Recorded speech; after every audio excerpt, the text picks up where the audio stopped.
एक धोबी था, वो अपने गधों पर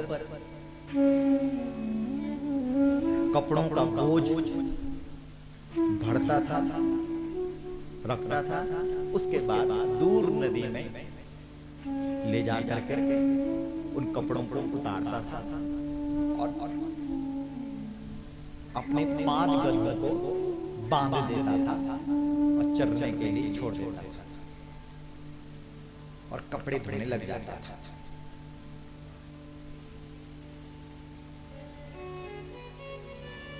एक दिन वो रस्सी लाना भूल गया, एक गधे की 4 बांध दिए, एक ही रस्सी घर छोड़ गई। वो परेशान हो गया, दुखी हो गया। उसने कहा अब क्या होगा, जब तक घर जाता हूं तब तक तो समय निकल जाएगा, दूर है घर, क्या करूं। नदी के किनारे एक महात्मा बैठे हुए थे। महात्मा ने उसकी शक्ल देखी और कहा धोबी भाई, रोज तो तुम कपड़े धुलते हो, आज क्या बात हो गई, आज क्यों नहीं धो रहे हैं। अरे बोला महाराज क्या करें, गधे को बांधने वाली रस्सी भूल गया घर। तो बाबा जी हंसने लगे और हंसते हुए उन्होंने कहा कि अरे गधे को बांधने की क्या जरूरत है, वो तो बंधा हुआ है। अरे बोला कैसे।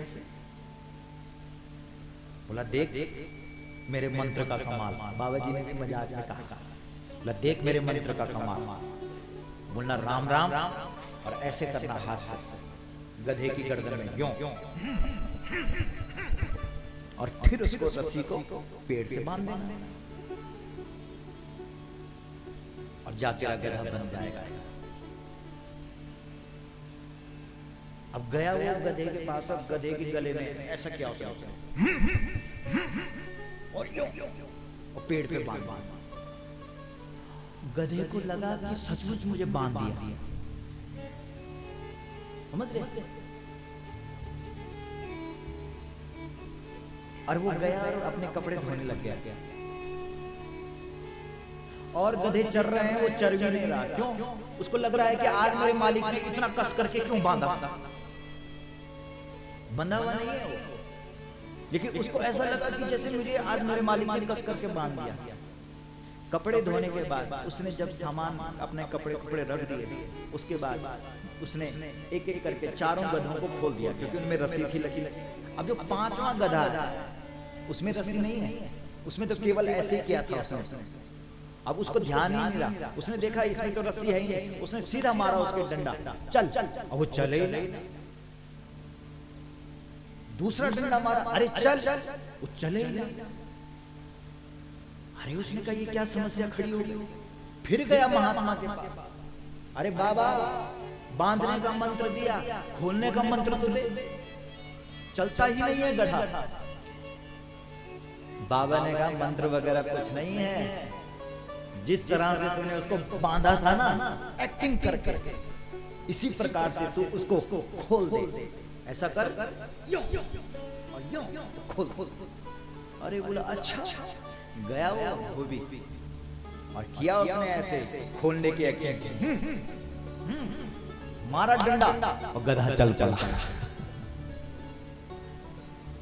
बंधा नहीं है वो, उसने अपने आप को बंधा हुआ समझ लिया। वही हालत हमारी भी हो गई कि नहीं हो गई।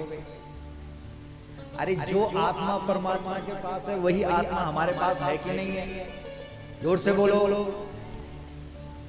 वासांसि जीर्णानि यथा नवानि गृह्णाति नरो।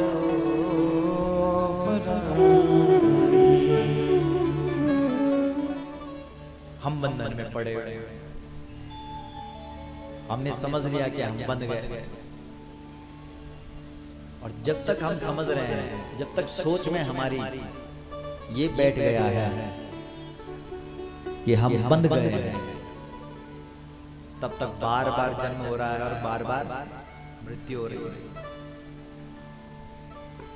जीव कौन है जो बार बार मर रहा है? शिव कौन है जो अमर है? शिव कौन है? जो अमर है। इसलिए हम पशुपति के पास जाते हैं, पशुपति नाथ। जैसे थान में भगवान सत्य नाथ, ऐसे ही नेपाल की भूमि में पशुपति नाथ। तो हम कौन है? हम पशु हैं, पशु बुद्धि है ना हमारी। हम पशु की तरह उलझे हुए हैं, फंसे हुए हैं, रो रहे हैं इस माया जाल में, उलझे हुए हैं। लेकिन शिव कौन है? जो इससे ऊपर उठा हुआ। शरीर अलग है और आत्मा अलग है। सुना ध्यान से? अब बोलिया नहीं, पाप लग दो।